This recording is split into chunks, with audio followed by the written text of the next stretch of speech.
Australia का जब पहला विकेट 4 पर गिरा, दूसरा 43 पर, तीसरा 49 पर, चौथा 49 पर, पांचवा 69 पर, छठा 87 और फिर सातवां 91 पर, तो प्रेडिक्टर जो था वो दिखाने लगा कि 94% चांसेस जो हैं वो अफगानिस्तान के हैं, 6% चांसेस जो हैं वो ऑस्ट्रेलिया के हैं। इसके बाद मैक्स वॉल एक ऐसी दीवार खड़ी हुई जिसने अफगानिस्तान को इस मैच और संभवतः सेमीफाइनल की रेस से बाहर कर दिया। लेकिन इस मैच में क्या केवल मैक्सवेल अकेली वजह थी जो अफगानिस्तान की हार बनी? I mean which is true कि मैक्सवेल बहुत बड़ी वजह थे। इतनी बड़ी वजह, उतनी बड़ी वजह, जितनी बड़ी वजह क्रिकेट के फील्ड पर दर्शकों ने ना पहले देखी थी ना बाद में कहीं दूर दराज दिखाई पड़ती है। और कमेंटेटर ने भी इसलिए बाद में शायद कहा कि मैक्सवेल जो पारी खेल कर आए हैं उन्हें खुद वॉक करके नहीं जाना चाहिए, बेहतर है कि ऑस्ट्रेलियाई आए, कंधे पर बिठाएं और लेकर जाएं, क्योंकि ये पारी स्पेशल अप्रिशिएशन डिजर्व करती है। खुद कप्तान कमिंस जो रनिंग एंड पर थे, 68 बॉल में 12 रन बनाकर खेल रहे थे 17 के स्ट्राइक रेट से, उन्होंने कहा कि यार ये रिडिकुलस पारी थी। अपने करियर में ना उन्होंने ऐसा कुछ देखा था, ना सोचा था और ना कभी वो एक्सपेक्ट कर रहे थे कि इस तरह के मैच वो जीत सकते हैं जब 200 रन लगभग चाहिए हो, बिकॉज 91 फॉर 7 एंड 200 रन चाहिए थे और मैच फिनिश हो गया और 46 ओवर में खत्म। उसी 3 विकेट रहते खत्म, 10 छक्के मार दिए मैक्सवेल ने। आई मीन दैट्स, लेकिन मेरे हिसाब से 5 वजह जिस वजह से अफगानिस्तान की इस मैच में हार गई।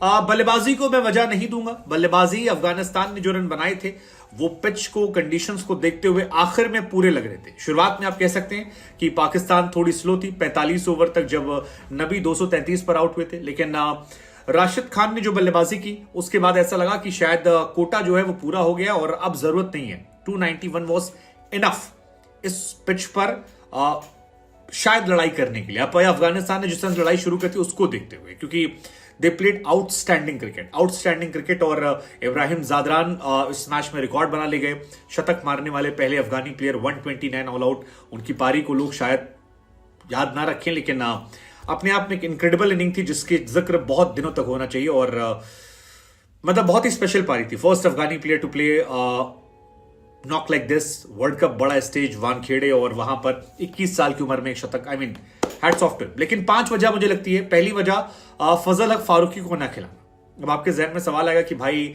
नवीन को खिलाया था, नवीन ने तो अच्छी गेंदबाजी की, 2 विकेट निकाले। शुरुआत में दोनों झटके जो थे, चाहे वो ट्रेविस हेड को हो या वार्नर को हो दिए, तो नवीन को भी खेलना चाहिए था। लेकिन मुझे लगता है कि फजल हक फारूकी को भी खेलना चाहिए था। और उसकी वजह जो मुझे लगती है वो वजह यह है कि इस पिच पर तेज गेंदबाजी को सपोर्ट था और स्पिन गेंदबाज जो थे इस पिच पर पूरी तरह से बेअसर नजर आ रहे थे। और इसीलिए इस पिच पर आपको 4 स्पिनर खिलाने की जरूरत नहीं थी। आप स्पिनर खिलाइए, लेकिन जब आप लखनऊ खिलाते हैं, जब आप चेन्नई जाते हैं या जहां पर थोड़ा टर्न हो, मुंबई वानखेड़े बल्लेबाजों के लिए स्वर्ग मनाता है। और इस स्वर्ग वाले पिच पर फजल हक फारूकी को ड्रॉप करना, जो अच्छी गेंदबाजी कर रहे थे, लौटे थे पिछले मैच में 4 विकेट निकाले थे, तो आई थिंक वो जो एक तेज गेंदबाज कम हुआ उसका असर ये हुआ कि शुरुआत में जब विकेट गिर रहे थे, आपने देखा होगा 4 विकेट बैक टू बैक गिरे, 49 पे 4 गिर गया था और वहां पर वो डोमिनेट कर रहे थे, 49 पे 4 था। अगर यहां पर फारूकी भी होते तो शायद उमर जाई और नवीन और फारूकी मिलकर गेंदबाजी करते। लेकिन हुआ क्या, 5 ओवर नवीन के हो गए थे, 4-5 ओवर उमर जाई के हो गए थे और उसके बाद कप्तान को अपने स्पिनर के पास जाना पड़ा, जिसपे राशिद तो इंपैक्टफुल रहे, लेकिन नूर अहमद जिन्हें शामिल किया गया था वो इंपैक्टफुल नहीं रहे और मुजीबुर रहमान को पढ़ना शुरू कर दिया। अब आपका एक मुजीब फ्लॉप हुआ, नीचे नूर उतना असर दिखाए नहीं और दोनों गेंदबाजों के विकेट ना लेने का असर यह रहा कि मैक्सवेल ने सबसे ज्यादा पिटाई इन दोनों की मुजीबुर रहमान को पीटा 8 ओवर में 72 रन और आपके नूर अहमद को पीटा 10 ओवर में 53 रन। अगर यहां फारूकी होते तो शायद मैच थोड़ा पलट सकता था और उनकी कमी उन्हें पूरी खली। दूसरा रीजन जो मुझे लगता है वो रहा कि जिस तरह से मुजीबुर रहमान ने कैच छोड़ा, मुजीबुर रहमान अगर वो कैच पकड़ लेते, जो लॉलीपॉप कैच था नूर की बॉल पे, आई थिंक वहां मैच खत्म हुआ था, लेकिन नहीं की पकड़ होगी। इवन राशिद की बॉल पर भी एक कैच जो है नबी ने छोड़ा था। सो आई थिंक वो दूसरा एक बहुत ही क्रूशियल स्टेज था जहां पर बहुत बड़ी गलती हुई थी। तीसरा ड्यू फैक्टर। पहले 20 ओवर तक तो आनंद लिया इन लोगों ने, लेकिन 20 ओवर के बाद पिच जो थी वो बल्लेबाजों की मुफीद हो गई और मैक्सवेल की आउटस्टैंडिंग बल्लेबाजी ने इनको चारों खाने चित कर दिया। मतलब मैक्सवेल नो डाउट ऐसे ऐसे शॉट्स खेले हैं जो आप एक्सपेक्ट नहीं कर सकते हो कि यार कोई वर्ल्ड क्रिकेट में खेल सकता हो, जो पीछे घूम के मारा, या कई सारे शॉट्स हैं जो एक टांग पे खड़े हुए खेला।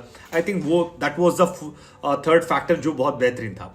चौथा फैक्टर, मोहम्मद नबी से गेंदबाजी कराई ही नहीं, मतलब मुजीब और नूर अहमद पिट रहे थे, आपको नबी को लाना चाहिए था। नबी हमेशा प्रेशर बनाते हैं और उस प्रेशर का असर ये होता था कि नूर राशिद को विकेट मिल जाते हैं, नबी इकोनॉमिकल रहते हैं। लेकिन आज नबी को आप तब लेकर आए जब मैक्सवेल पूरी तरह सेट हो गए थे और काफी मैच निकल चुका था, और फिर आकर उनकी पिटाई उन्होंने कर दी।